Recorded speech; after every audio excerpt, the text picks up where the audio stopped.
Are they not the seeds you planted? Oh!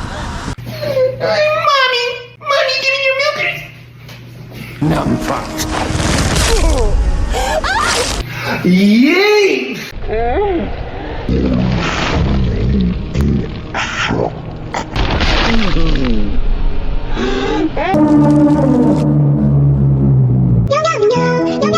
Man, I swear Rings of Power is a freaking comedy. So I do like what they're doing here with the map because I have a hard time recognizing where things are. Very annoying. They weren't doing that at first. Or at least it's hard to judge the distance of places based on how fast or slow people are getting to certain areas. But anyway, we have the map. We see the evil is spreading from Mordor. However they spell it. They always have to freaking mayonnaise it up. That's not what I meant, like what you thought it meant. It doesn't matter. Anyway, so we see all of this is spreading to Khazad-dûm, and it's the Dwarf Kingdom, where we see the light shining on those mirrors, and Disa and her husband are shopping at the common market. Durin feels bad because, you're my wife, you married a prince, and now you're broke? Well, she's like, I married the man I loved, but I swear to God, if you don't get your freaking riches back. Disa tries to get him to talk to his father, as any wife would. Can't really even blame her for wanting to go back to her status, because we know you're not human, or dwarf, whatever, if you don't want that. Plus they have kids. You keep forgetting they have kids. And apparently this guy is all cut off, like from all the finances and everything. But Disa starts to feel something in the water. Sorry, they're not in the water. In the rocks. Own leg. I'd have better luck trying to bend a brick. You may as well... Disa. Brace yourself. I said brace yourself!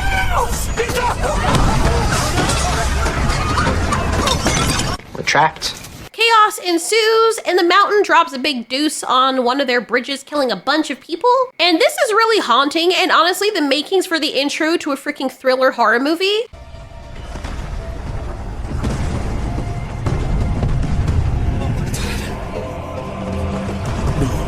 Wait, so they don't have enough openings? Or are every single one of the openings closed in their mountain? Or systems of mountains? Or rocks? Or tunnels? Or whatever? We also know that Galadriel is having dreams, nightmares about the seeds that she planted, everything being her fault. She's being affected by the rings. And no sideburn guy is recognizing all this is happening with his side piece. And he tries to get her attention by saying, what says the commander of the Northern Armies? And at this point, honestly, I completely forgot that she was the commander of the Northern Army. Did they ever mention that before? If they did, I completely missed out on it. Because she doesn't strike me as the, commander of anything. People are saying she's supposed to be old as shit here, but she doesn't act like it. It does not take the eye of an eagle to see your thoughts have flown far afield. What troubles them? Well, I mean, our last few encounters, you've not pleased me. Woman, you are the pleaser, not the pleasee. I'm sorry, I'm kidding. But anyway. What makes you say that? Sauron may well have travelled to Mordor, but we cannot be certain that is where he remains. Why are they rolling the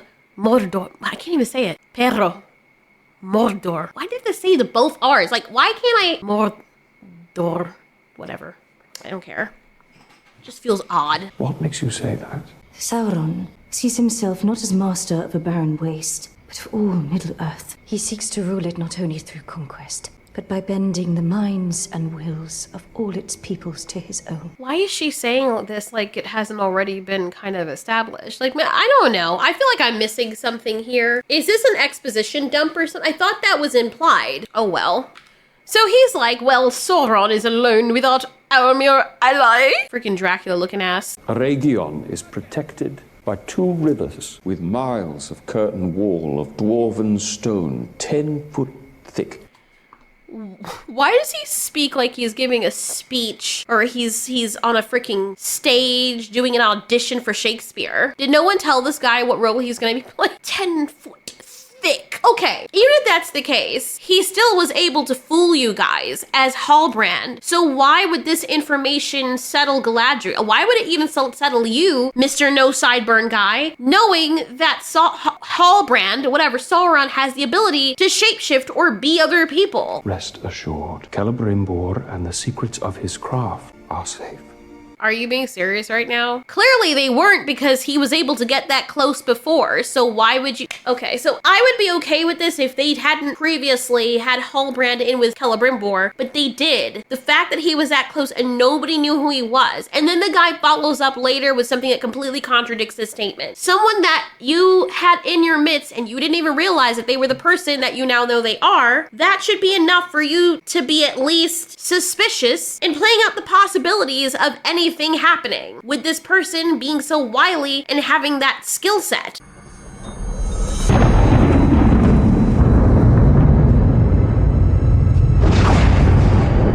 Some veiled evil closes in on Celebrimbor. So she says that Sauron's plan is in motion even now. And he asks her how. How do you know this? And she mentions wearing the ring. Ever since she started wearing it, she's been perceiving glimpses of the unseen world.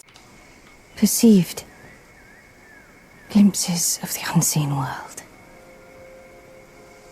As dreams unbidden coming forth to crowd my waking mind. You believe the rings have kindled your ability to see that which has not yet come to pass. That's what she just said. Did they have her speaking some Shakespearean tone so we can feel like this is Lord of the Rings, only for him to say it, repeat it in layman's terms, just in case the audience didn't catch it? There's so much redundancy in this freaking show, I swear to God. It's so cringy, but anyway. Have they kindled yours?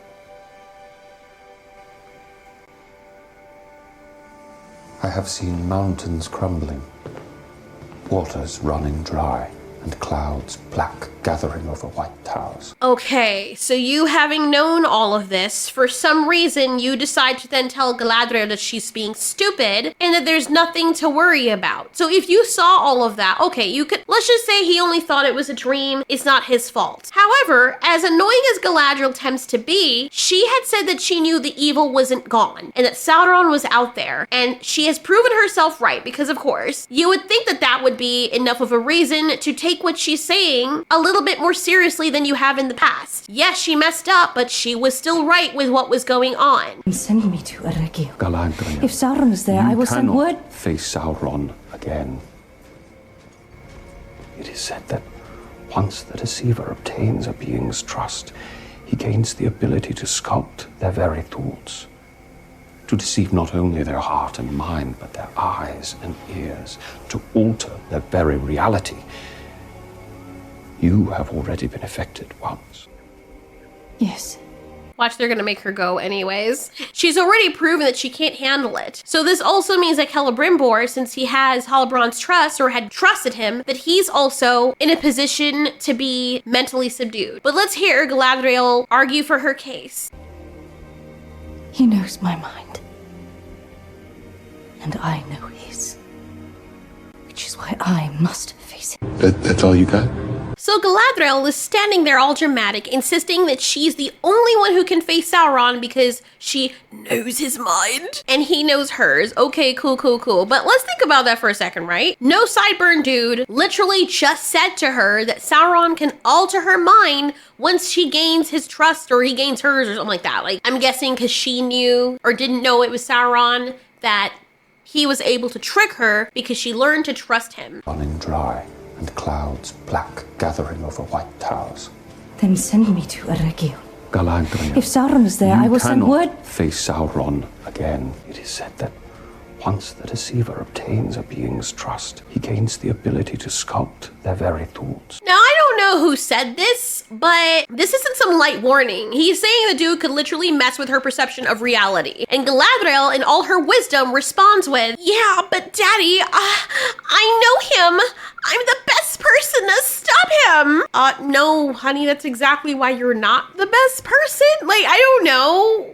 What is this writing? Knowing each other's minds is basically handing Sauron the playbook to screw with her head. It's like her saying, I know his mind, so I know what he's gonna use to brainwash me and twist reality. Like, how? How? This whole response that she gave makes absolutely no sense, because she's essentially saying that she's gonna outwit the master manipulator because she's the most susceptible to his manipulation. Make that make sense. And if you know he's in your head and he knows your every weakness and he has the ability to do that, you walking in is basically akin to walking into a lion's den wearing steak perfume. This whole I know him, ultimate Delulu. Which is why I must face him.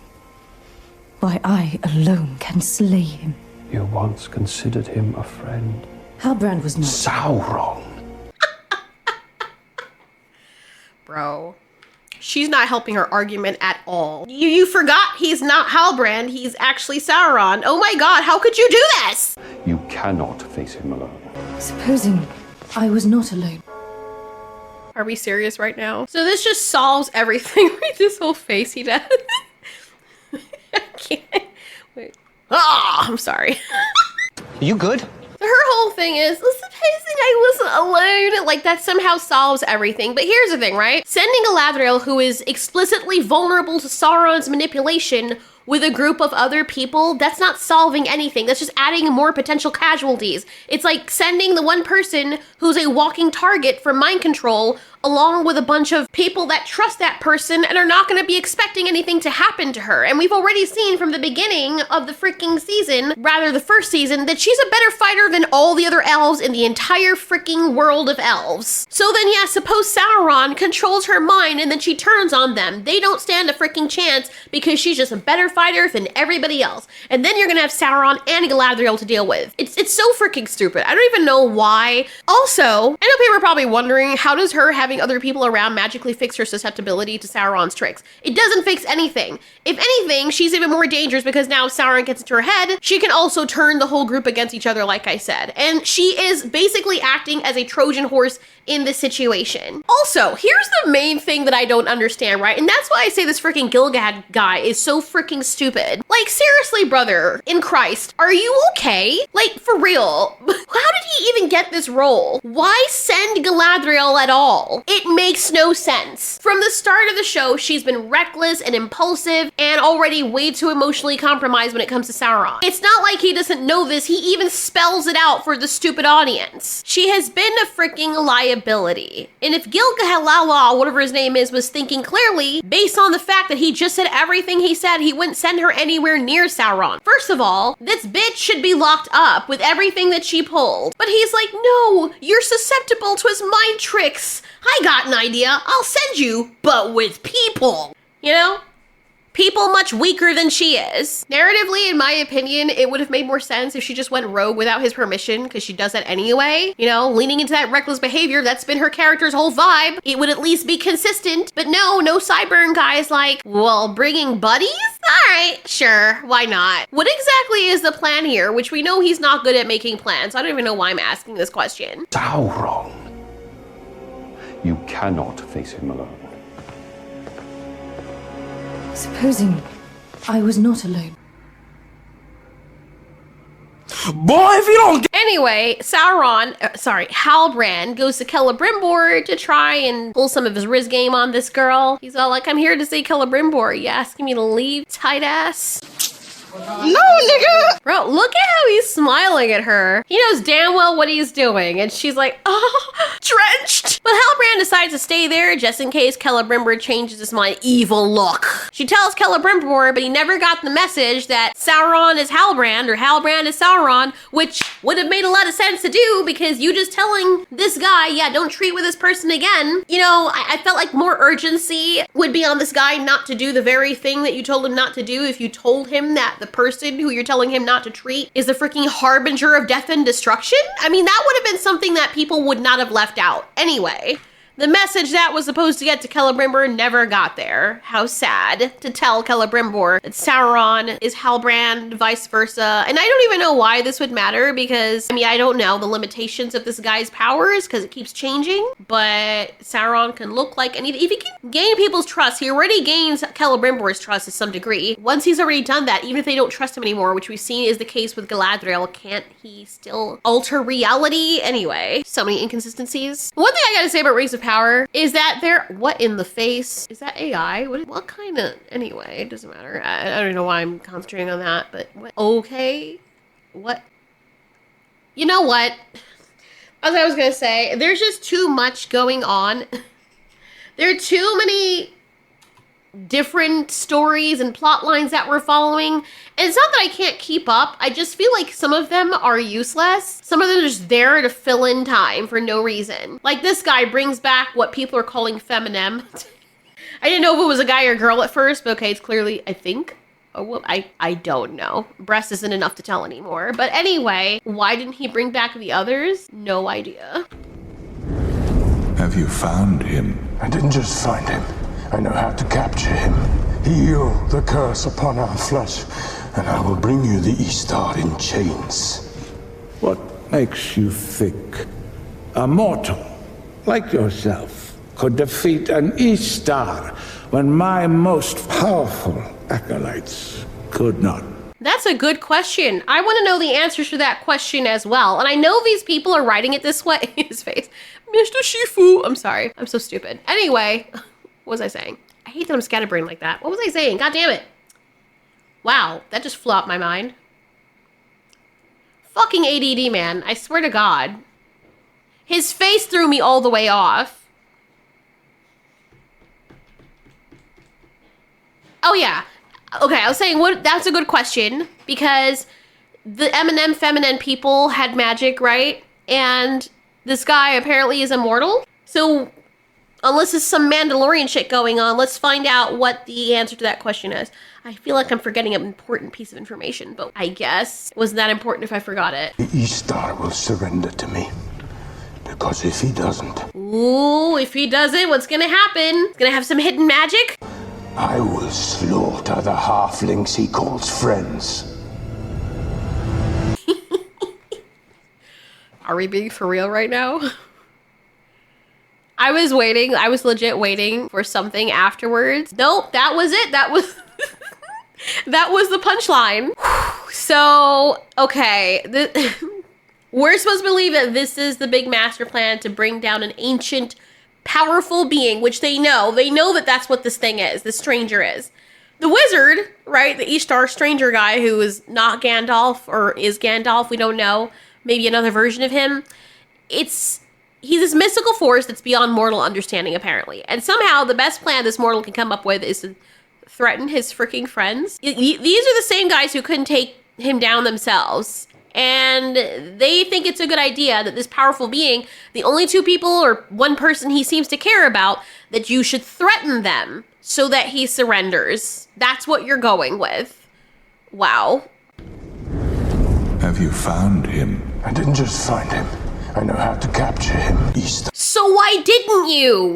Why didn't you come back? I mean, I guess he was like, you gotta heal us first before we do that. But he ends up leaving without getting healed in the first place. So why didn't you just do that? You could have, okay?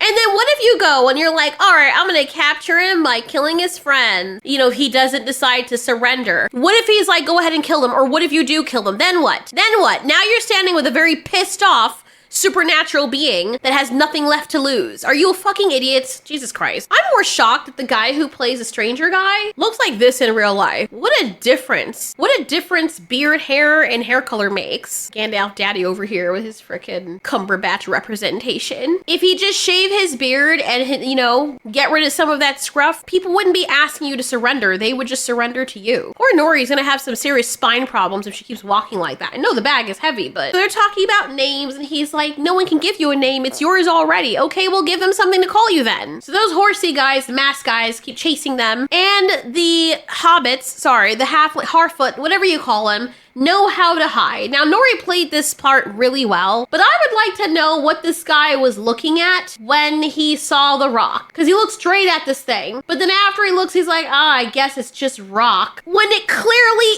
isn't. Are we serious right now? How are you hunters and you know where these people are and how to find them, but you can't clearly see that that is a freaking piece of mesh cloth being held up right there? Why would you? Oh my God. I was expecting it to look like actual rock. Like the Harfoots have some kind of superpower to blend in with their environment and make things look like, you know, like PETA from the Hunger Games?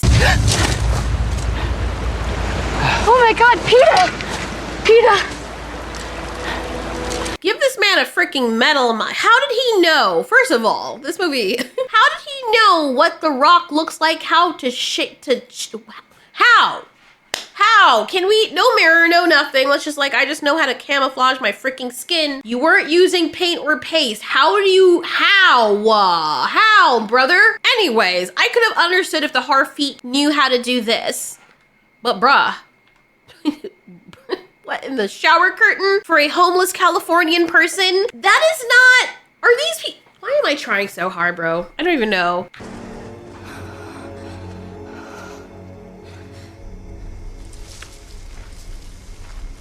You do see what it looks like, right? Can they not see well through those masks? I'm dead. So the dwarves are facing their own problems, and apparently Disa and these other singers have the ability to sing to the mountains and make them listen.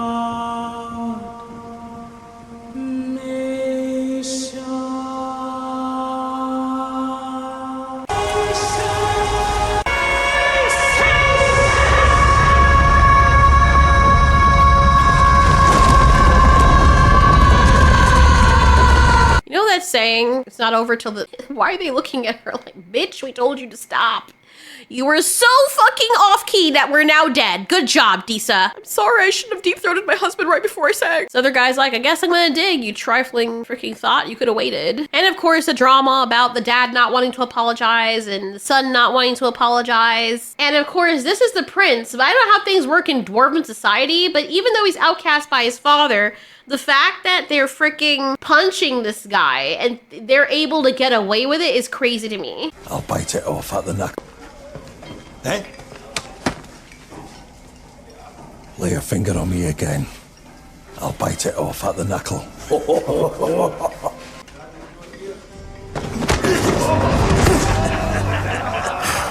Should have made good on that promise. Now you look like a... Sorry. I wonder in that moment, even if his father and he are at odds, if he had gone to his father and apologized and then gotten back his role as prince, if he had pointed out those people that did that to him, what the father would have done. Because they're straight up disrespecting him and the king. And the king just allows this? I just love also in this episode and in the show that Elrond is just, all his simpry is just gone. It's probably because he's salty because he realized that Galadriel had the hots for Halbrand. And all of that's just turned into this ire against her. He's just like, get the fuck away from me. Why don't you go find Halbrand, ask him to rub your neck. I'm kidding. But that's the energy he's giving. To ensure Celebrimbor and his city are safe, I am asking you to join us.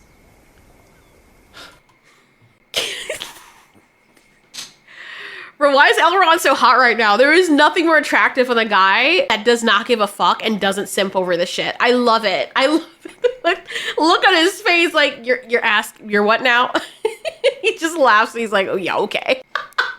I just love it, and I especially love it with him because Galadriel has been in the first season just this walking, my shit is gold coated and whatever, doesn't matter what she did wrong. Even now, she isn't held accountable for anything that she does. I mean, I know all of it wasn't her fault, but people were telling her, hey, you need to stop, and then she brought down all this damnation on them, and she's still allowed to walk around free. Like I said, I already have my theories as to why that is, but love seeing one person at least put her in her place. As you are so fond of reminding me, Galadriel, I'm but a politician.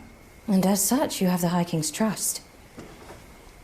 He believes in your steadfastness. A dog is steadfast and quicker to follow on a leash. Dude, Elrond is straight up savage in this. Bro, I love it. Why is she getting mad? I love it, bro. No, and then she tries her womanly wiles on him and he embarrasses the shit out of her. Man, I love this. I love this. I don't know if a different writer wrote this scene or this episode specifically, but damn. I felt so embarrassed for her. Refuses to send me without. Elrond is loving this. Okay, you know that whole thing where the girl cheats on them and she just has the worst time of her life. Karma completely eats her ass and the guy that she left her for someone else and she comes crawling back like, honey, I was so wrong and I didn't know what a good man was until I left. I'm so sorry. This is exactly the face. Tell me this hasn't happened to you guys. This is exactly the face you'd be wearing like, Oh, really? Oh, I'm a good man now? Really?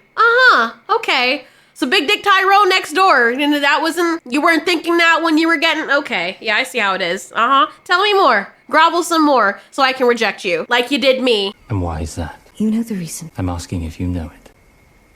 The High King believes that if I were to face the enemy alone, I may be vulnerable to deception. And why would he think that? Oh my god, I love this. I love Elrond. He wasn't shit before, but now, oh, bro's balls dropped overnight. Count on your freaking woman, because you can't tell me, like, regardless if they were friends or not, like, I think he was friend zoned, let's be honest. That shit changed real quick when somebody else came along. Maybe that's not it. Maybe I'm reading too much into it, but it's still funny as hell. And why would he think that? Stop it, Elrond. You've defied the High King's orders before. Why not do so now? Exactly! That's exactly what I was saying. Oh, I just love it. Notice how, bro, she tried to put her hand on him, like, look at me, look at my eyes. He's like, fuck off of me. What you're doing isn't working. Now you feel stupid, don't you? Uh-huh. Because he is right. Sauron used me. Oh my god, is she taking accountability for what happened? I mean, more aptly, you allowed yourself to be used, but okay, we're getting somewhere. And under his hand, I was played like a harp to a melody not of my choosing. It was entirely of your choosing. Dude, no, 0 fucks are given. I love this dude. Oh my god. Bro, I'm dead. I'm having so much fun with this. This is so good. Why does her face look like that? Excuse me, I was a victim. No, you spread your leg. Sauron looked inside you, plucked the very song of your soul, note by note, making himself out to be exactly what you needed, the lost king who could ride you to victory. No, he didn't.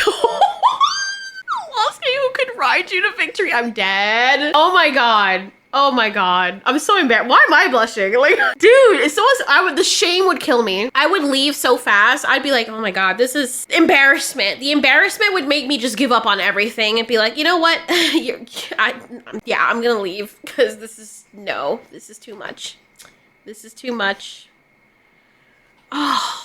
Why am I blushing so hard, man? I'm just so embarrassed for her. What is she gonna say? Making himself out to be exactly what you needed, the lost king who could ride you to victory. You gave him everything he wanted and then thanked him for it. And now he has done the same to Gil-galad and to every elf in Lindon. And that is why we need you. Help us navigate this labyrinth. There is no navigating it. The labyrinth is his. As long as you stay in it, you have already lost. He may well want you in Eregion. Please, Elrond. I cannot let him in again. I cannot. See the puppy dog eyes? Guys, don't fall for it. Don't fall for it. That's what they do. Guys do it too. Cheating guys, they do it too. I'm so sorry. Oh, I'm such a piece of shit. You know, I didn't know what I had until I lost it. I'm so sorry. He used me. I wasn't thinking clearly. Then they do that eyes and look into your eyes and grab your crotch and they're like, dude, it's fine. I'll do anything. I'll do anything and everything you want. And they pity fuck. Like, you know exactly what it is. She's doing this. It's a different setting in a different scenario, but it's essentially the same type of method that she's using. It's so hilarious watching this. At least there's true to form.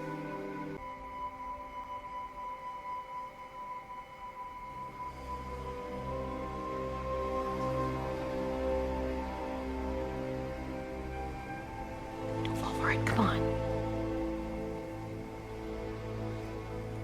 He never left Galadriel. Bada bop boom pow.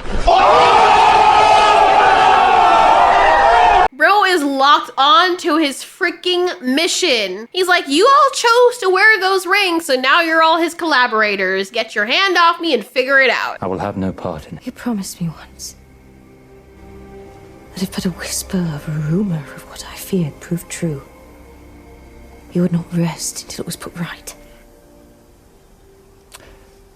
If our friendship ever meant anything to you, please leave. Oh my god, good job. Wow. Yo. Look at her face. Oh my god, none of that worked. Fuck. Oh man. I I know I'm laughing a bit too hard at this, but as someone who has been repeatedly cheated on, like, it always happens because you do everything in your power to be that for that person. You slay, you dress up, you keep your body tight, you worship this man, you cook for him, you clean, you do everything, you deep throat, give him sloppy, everything, never ask for anything, always ready, willing, whenever. And they still cheat because you do all of that. And then to see them come crying back, I'm so sorry, you were such a good woman. And for you to stand there and be like, I forgive you. Will you give me another chance? Fuck no. Do you know how fucking good that feels? To anybody who's been cheated on, you know exactly what I mean. And this is kind of what I get from this. Like, they had a friendship relationship. I'm joking about all of this stuff, but seriously, the look on their face, it's more so girls. When guys do it and you reject them, they're like, yeah, I understand. I was a piece of shit. You know, and they realize that they tried, but you know, they'd never respect you if you took them back. So you whatever. And they go with their tail in between their legs. The girls, for some reason, from what I've seen in my experience, always get like super defensive and start crying victim. Like, I mean, crocodile tears, you know? Then they get angry. And I don't know why she's looking at him like, bro, he tried to tell you and you went against him. Wallow in your own consequences. It is what it is. If anything, you should respect this man for standing on his laurels and his value. That makes him way more attractive of a person. And honestly, it makes him a better person out of all these other Walmart elves. You've now graduated from Walmart, what's higher than Walmart? To Amazon. There you go. I don't even know.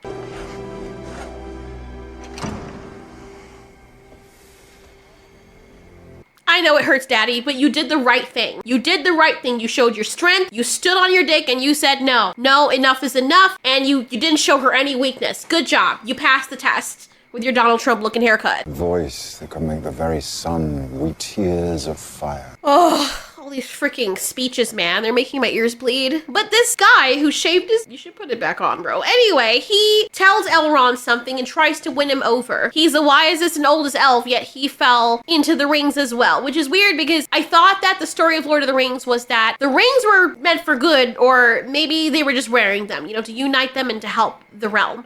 And then the One Ring, they became corrupted when Sauron made the ring. So I don't understand how the rings are affecting people now when the One Ring hasn't been made. Oh well, maybe they're retconning it, or maybe I'm missing something. But the old elf does say something here that I didn't expect a show like this to say. But a voice that could make the very sun weep.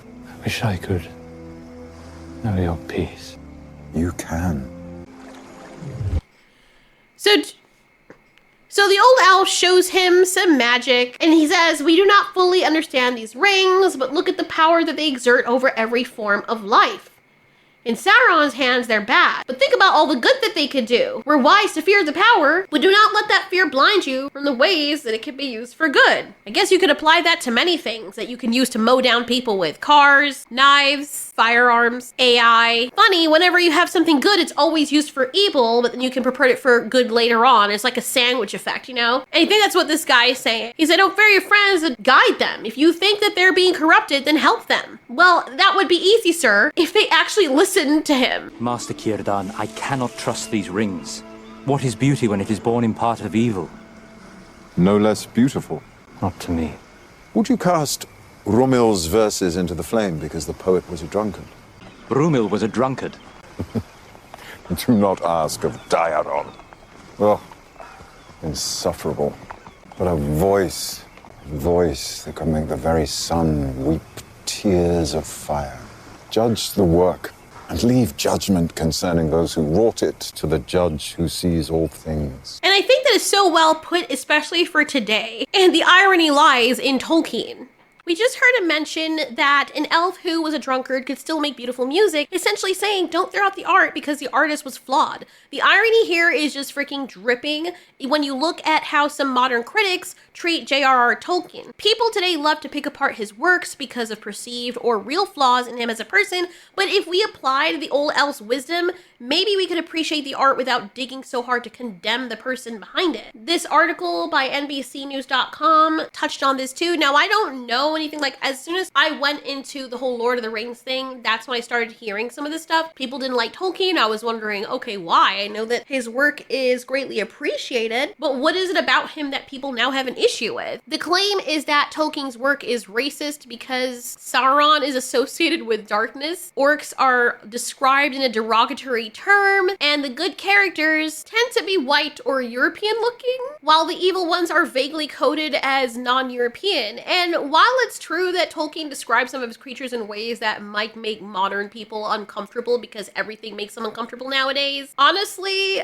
it's kind of staggering and concerning how narrow this interpretation is. It's almost as though you're cherry picking for your own biases. You're not considering the bigger picture or the historical and cultural context. First of all, and I don't believe this needed saying, but with people being so perpetually stupid nowadays, I'm guessing that, you know, the education system is ever so failing people as the years go by, so we have to come out and just say things. It's important to note that Tolkien was writing in the early 20th century England. The majority of his protagonists are white because guess what? England was and still is predominantly white. I mean, Jesus. Of course, culturally, he's going to place characters that reflect his own society at the center of the story. There's this animator that I watch called Jude O.C. He's really funny, and I like most of his stuff. And I'm guessing, just based on his accent, that he's from one of the African countries. But you know what you see here in most of his animations? People who are dark-skinned, because that reflects where he comes from, the majority of the racial demographic there. And I'm not saying that there's no white people in his country whatsoever. I'm pretty sure you could find a huge swath of Chinese people, white people, or what have you, European people living there, but they don't represent the majority. And most of these African animators or Korean movies will feature people who make up the racial demographic. The fuck kind of movie is this? I'm sorry. I was just using a random example, and I'm seeing these dogs attacking people in the freaking... This looks amazing. What is this? Project Silence. Damn. Hold on. I'm sorry. I don't know if I have actual ADHD. I don't want to say I do what people say I do, but I just need to know. Shit. What? Okay. I don't want spoilers. I want to watch this. Oh my god. What is this movie? 2023, Project Silence. Okay. Place with an accident on a froggy bridge and the result of an unknown beast is...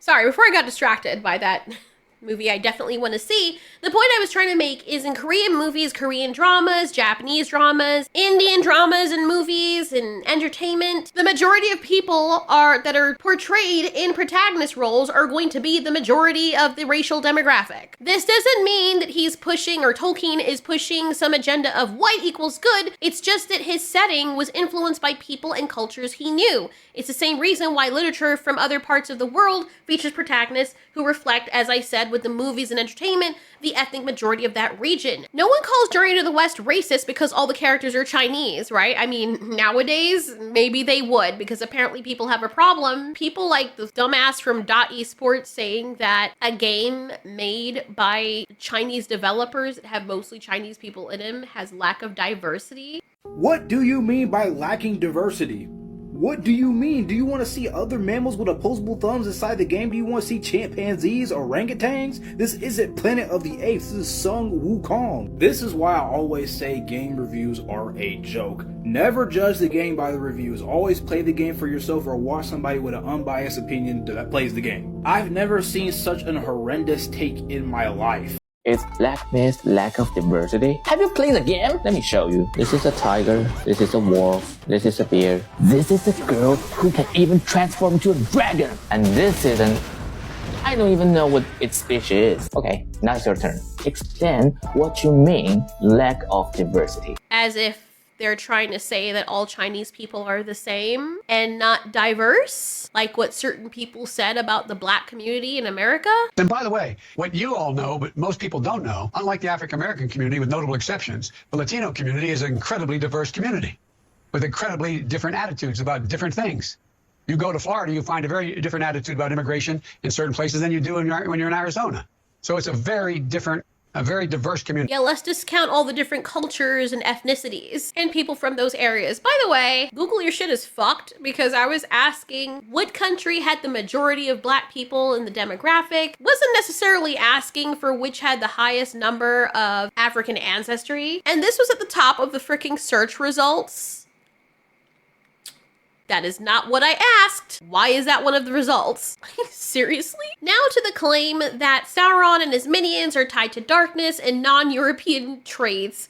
And honestly, to me, this just feels like projection, that the person who came up with this, that's what they were thinking and that's what they saw. Because the first time I watched Lord of the Rings, not once did it ever occur to me that these orcs represented non-European people. Orcs are the soldiers of an extremely industrialized military force with advanced technology in the Lord of the Rings.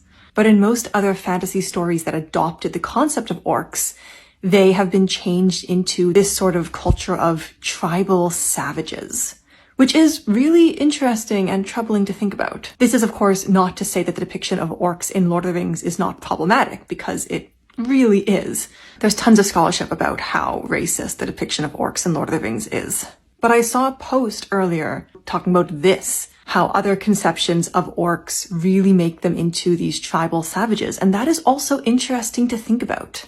The fact that we as a culture took this depiction of bad guys, a race of evil bad guys, and kept the fact that they're evil, but stripped them of their identity. You're shameless, good for nothing. You vile, shameless girl. In my house, a nice girl, very nice. You dirty, nasty, creature thing. Now don't you say one word. In my house, our girl, I'll say.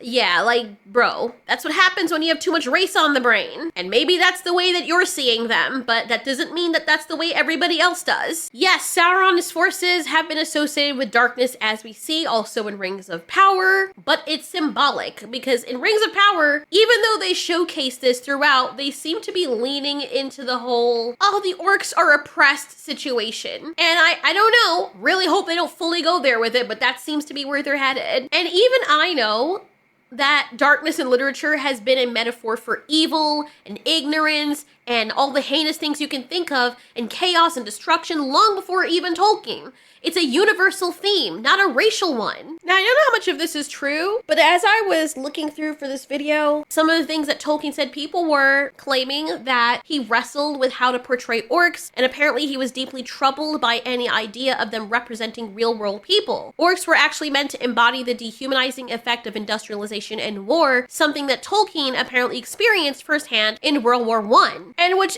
interesting is that it's a very interesting discussion to have, because apparently, while I'm reading, it's just clashing with a lot of what people are having an issue with. Tolkien apparently hated Hitler and fascism, as most people do, calling it a perversion of Nordic culture, which he loved. And you have websites like this saying fascists have twisted Tolkien into Lord of the Right Wing. Don't know why people keep using the terminology right wing to be synonymous with white supremacists. Honestly, it's so freaking ridiculous and dangerous to label everything that you like as right wing, because it stifles real conversation and critical thinking. Not everything that doesn't fit within a specific narrow worldview is automatically extremist or bigoted. And people throw out these labels as this knee-jerk reaction without even understanding the nuances of what's being said. Like, you know, they'll confuse libertarian or centrist views with far-right ideologies just because everyone doesn't fit in this neat little box. And you know, it's so ironic, because the people who are screaming the loudest and saying everyone is bigots and every differing opinion often exhibit the exact behavior that they claim that they despise and that they're against, which is intolerance and closed-mindedness. By constantly mislabeling and vilifying everybody else that you don't like, you're shutting down debate, you're trying to censor them, you're polarizing society, and you're creating all these what people call echo chambers, where only certain viewpoints are accepted, and you just take anybody who doesn't agree with you is a monster, you must be put down, what have you. And honestly, this behavior is just so freaking annoying, and it's dangerous because it kills any chance for meaningful dialogue, and it causes people to become targets, and they themselves become targets. Now back to the whole thing with, I know we're kind of off foot from the Rings of Power thing, but this is part of the conversation I wanted to have. I don't just want to recap. I like poking fun at it, but I also have to mention the discussion around this whole thing. So in this article, it's talking about, you know, the epitome of purity and good are associated with whiteness and fair skin. This bit about Peter Jackson's films casting white actors as the heroes. Oh, can't believe we have to have this conversation with common sense, but context matters. The original story was based on European mythology, so it makes sense that the characters in the films reflect that. But to call it racist because the actors aren't diverse enough, you're missing the point, and actually that is racism, because you're saying that because they're white, there can't possibly be anything diverse about them. Are you serious? From what I've heard, I mean, I could be wrong, but Jackson was pretty faithful to the source material, not making a statement about race. It's not until recently that everything has become about race, and the most racist people make everything about race. Now, there was an actor who played this thing called an urukai, which is said to be a cross between orcs and some other thing, bread and mortar. And this actor who played as the villain, it's not some sign of some hidden racist agenda where you're gonna say that all the black guys that were super flexible that played monsters in horror movies, that's somehow racist or something. Do y'all hear yourselves? He's just a good actor who got cast in a really good role. But sure, let's make it about that. But back to the whole Rings of Power scene thing. The message from the old elf to Elrond is something people today desperately need to hear. It's about recognizing the good in someone's work despite their personal flaws. You don't have to absolutely like someone as who they are as a person to appreciate their work or to acknowledge that they've done good. Tolkien, like every person in history, wasn't perfect. Yes, he lived in a time with different social values, and yes, maybe some of his ideas don't align with today's perspectives, and maybe some of them are morally gray or questionable, but does that make his entire body of work evil? Of course not. The Lord of the Rings has brought joy and inspiration to a lot of people, and what I do like about it was the whole theme with friendship and perseverance and hope, and it was nice. And to throw all of that away because the author wasn't flawless is really telling. It's like projection at the highest degree. When people are super flawed themselves and really horrible people, they seem to scream the loudest about this stuff, and then when you go in their closets and you find out stuff that they've said many years ago, the things that they stand for or what they do, you realize that they themselves, who are saying everybody around them is awful, that they are the worst of the worst in society. There was a saying my mom used to say, I don't think she's the one that came up with it, but she said, if you're gonna dig a grave, dig two. Because usually when you're digging something for someone, you're gonna end up catching it because you're gonna make yourself a target by coming out there and acting like this, and then people are gonna look back at stuff that you did and that you said, and next thing you know, now everyone is looking at how horrible you are. And the very people that you're trying to point fingers at, saying that they're bigots and whatnot, are going to pale in comparison to all of the shit that you've said and done. Might want to exercise caution when walking that line, because you never know.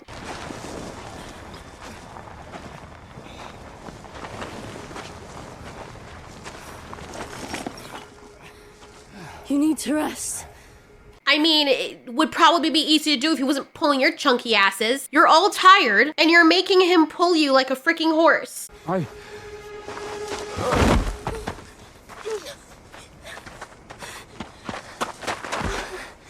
up! They clearly had more energy than he did. Why didn't you all just rest before? Instead of having him pull you like you're the freaking princesses of Persia. Oh wait, so they did have the ability to pull him. How could someone who hasn't eaten in so long still weigh so much? Common sense says he's much larger than you. Duh. I know your heads are small, but Jesus Christ. Anyway, they find a well and try to get him some water. I got it.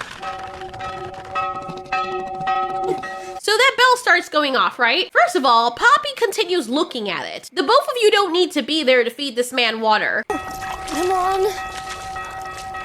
Going to be alright.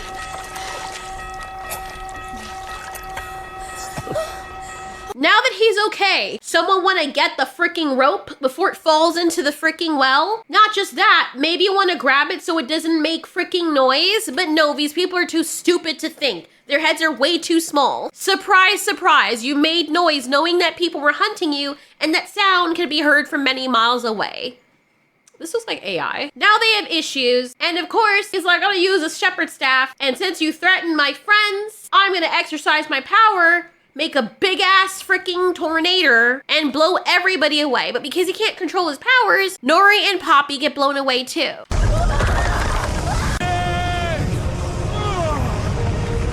He sounds like Littlefoot's grandfather. Anyways, I'm not even gonna show a thing of that. It's not important.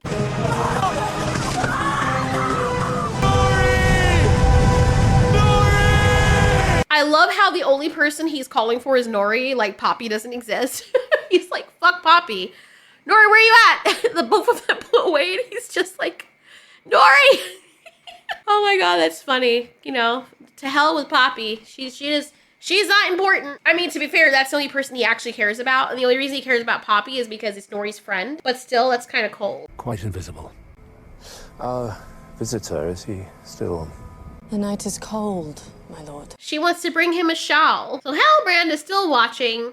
He's like, I'm not moving from this frickin' spot. Celebrimbor, of course, comes to him because nobody let him know that this guy was Halbrand, and you had time to do that before this whole thing. But anyway, he threatens him and says that if you don't leave willingly, you're going to be removed by force, and I don't want to have to do that. So Sauron is playing upon Celebrimbor, putting doubt in his mind and saying, wow, the rings worked. The High King didn't tell you? Wow, why would he neglect to send you word of that? Neglect to send word of... Oh, I see. It's the oldest tale there is, isn't it? The true creators toil till their knuckles bleed. And then they come along, take whatever profits them most, and forget all about us. I applaud your patience. Where are you going? Got him! What's really interesting is that Sauron comes out and basically tells this guy his whole plan, minus him being Sauron. He says, I'm not a Southlander. I'm not even immortal. There are forces in this world beyond evil, and all of that. And he basically says he's a messenger for them. And then when Celebrimbor's like, I don't know, bro, he decides to show him his power. And he can do this because Celebrimbor had previously trusted him. But then again, now all the elves did, so I don't know. I don't know how this works. Freaking Lucifer over here plays to his ego, saying, I'm looking for an artist who is chosen. Never again will the world overlook you as a mere scion of Fëanor.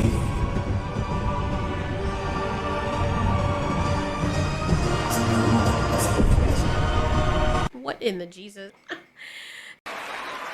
Well, hot damn. So he's trying to position himself in Celebrimbor's mind as some kind of messiah. And mentioning that Celebrimbor would be known as the Lord of the Rings, which I gotta admit, when I first watched The Lord of the Rings, I didn't think that's what it meant. I thought it was pertaining to whoever holds the power of the rings, or to Frodo, who was basically acting as the lord over the ring, which as a consequence would give him control over all the rings. And so he could either utilize it or destroy it. But whoever holds or possesses the One Ring is the Lord of the Rings, thereby having the ability to control everyone. And now Celebrimbor is like, oh my god, Jesus! No! Please don't smite me! And he says, I beheld your natural form. But of course, our guy knows how to rizz up everyone. He says, don't kneel before me. I am just a partner, a sharer of gifts. Annatar. If they were gonna make him look like this, why not fill in his hairline? I'm just saying, it would have looked a lot more believable, his ethereal beauty, had he done that. Like, bro, you can make freaking illusions and bend reality, but you can't bend reality to make yourself look younger and more pretty and have a natural hairline. And when I say natural hairline, I mean a not aging one. Like, I mean, be real, y'all. Everyone who makes avatars, you always make yourselves look way better than you look in real life. If you have a bunch of acne, and you decide, you know what, I'm gonna make myself look as beautiful as I can to someone so they can believe that I am someone ethereal and godlike. Would you be godlike with freaking receding hairlines? No, you would not. Stop lying. So Galadriel meets with her person who's keeping her as a side piece, and she's like, thanks for reconsidering. Now I can go. Why do you really want to go so hard? That's what I would be asking. What's the rush? Why are you so You want to defeat Sauron, but we already established that you are compromised. But whatever. I would want to know the motivation for that. I'm grateful you have decided to join my company. I'm afraid you misunderstand, Galadriel. Elrond's task is not to join your company, but to lead it. Oh, no! Why is she upset? If her main thing is she's gonna go out there and get Sauron, why does it matter if he's leading? Like, is she that egotistical that she's like, I want to lead? Or is that what you're really worried about right now? Are we being for real? I swear to God, this is like peak nonsensical drama. This shouldn't come as a surprise to her. She's literally the most compromised person on this mission. And as I've said, I know I keep on harping on this, but I am just... It's so super mind-boggling that she's still going in the first place. Why would you send the person who's most vulnerable to the enemy's mind tricks? She's hell-bent on revenge. She's irrational. She's emotionally compromised throughout the entire story. Oh, need we remind ourselves she's the reason that everyone is in this situation in the first place. So she should actually be happy that Elrond is leading the mission as a way to keep her from making reckless decisions, which, let's be honest, is exactly what she's been doing from day one. Elrond is logical, level-headed, and way less likely to fall into Sauron's psychological traps, as we've seen, because everybody else, including the wise old elf that he took trust in, has fallen into the influence of these rings. So her feeling freaking offended or upset about this leadership swap, I guess they're just playing up drama for the sake of drama, or just making her look worse. It's like getting mad that people are saying, you know what, we'll go with you wherever you need to go, but we're gonna drive. You need a driver after you just mow down a bunch of children from you having a freaking DUI. You have the nerve to get angry at this. Stupid ass High King. He should have never sent her in the first place. And at least he's giving Elrond the lead, but still, you're going with... Why is she even here? Why not have another elf? Give them... Why does she have the ring? Oh.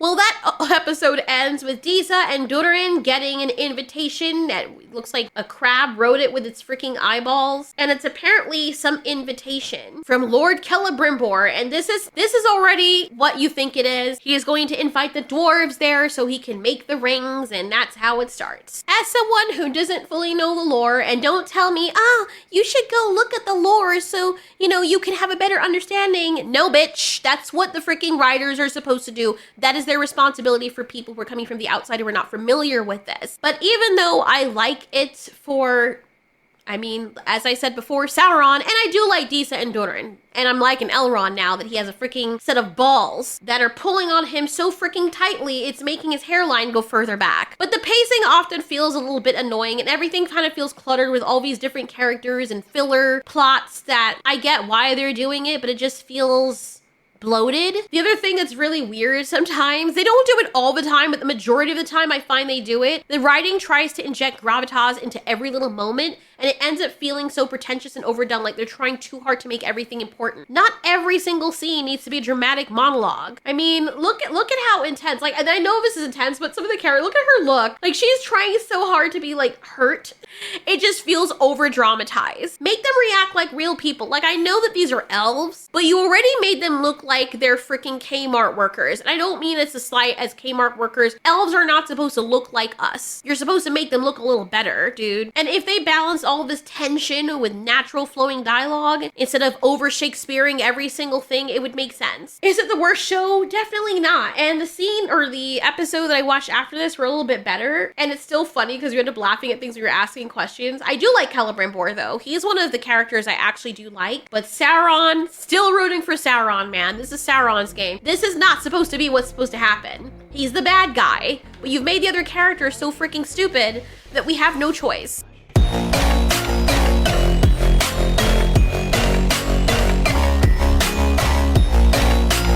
This right here. I'm assuming that real-world racism doesn't affect you. But maybe someone who's dealt with prejudice and racism their whole life doesn't want to sit down to that at a fucking game. I love you, but you're entirely wrong.